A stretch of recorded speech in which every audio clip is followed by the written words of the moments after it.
nkuko mubibona turiko turategura ikibanza twarabanje turagisukura hanyuma tukaba turi mu bikorwa byafuye ni ukuvuga ati kwimba aho tuzoshira inyubakwa duhereye muri kave.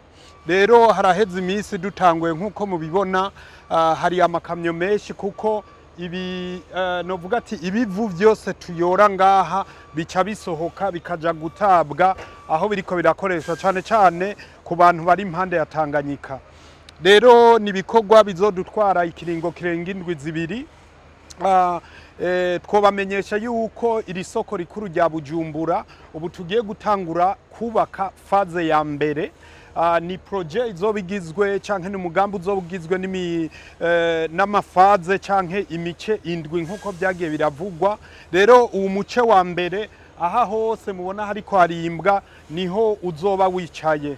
Rero nkuko mwagiye murabivyumva ni umugambi tugira Imana leta mvyeyi leta nkozi yashimye hanyuma ishima kuduherekeza. Iyo mvuze ati kuduherekeza aha mbashatse kuvuga b'abanyamitahe bose b'abarundi bose bipfuza kuja muri kijya kigega cha One Africa Investment Fund. Murumva rero ko leta yashimye kuduherekeza, muga turacafise uruhara rwo gushira mu ngiro ibi bikorwa. Aha mbashatse kuvuga kuvyubaka no kubitegura bivanye na ya vision twagiye turababarira. Rero nkuko mubibona aha novuga ko ibikorwa byatanguye bivanye muri vision twagiye turababwira, ni yuko iyi nyubakwa ya shopping mall ya faze ya mbere igira yubakwe ya Buja City Plaza itegerezwa kuba inyubakwa y'akataraboneka, itegerezwa kuba ari inyubakwa iri kuri standard internationale kandi inyubakwa ikingiwe cyane. Bijya byose mwama mwumva by'imiriro ubu musezere. Ni inyubakwa izobigeretse gatanu, ikabirimwo kave canke parking yo musi. Ni inyubakwa izobirimwo ubuhinga bwa none kujya nababwiye, ubuhinga bukingira imiriro, ubuhinga burimwe ivyuma byo kuduza abantu hejuru, ubuhinga burimwe ibyo byose bituma novuga ati bwa Burundi ya vision y'ibihumbi 2050 mutangura kuyibona ko ari impamo.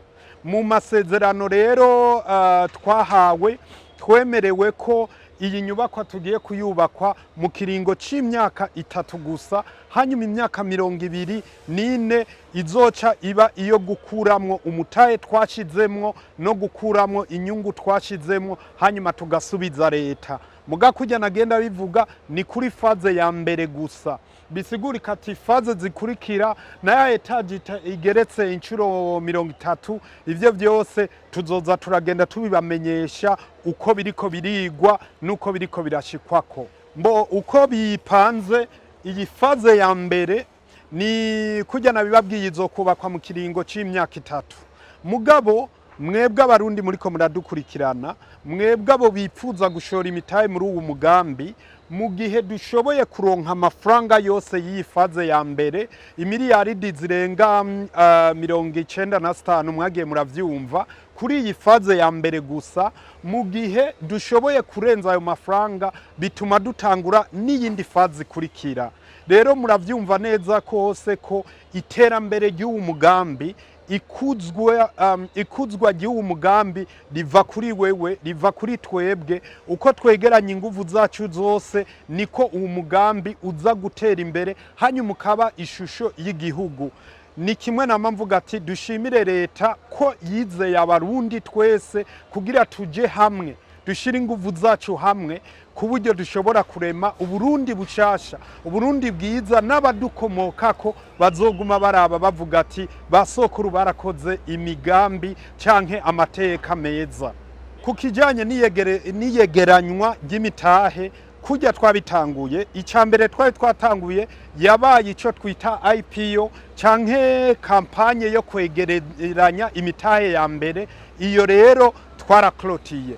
Ubu rero inyuma y'imisi mikeyi cyane tugira twugurure faze ya kabiri yo kwegeranya imitahe. Mwumve neza ko abajemwo kare bagiye kuzoronka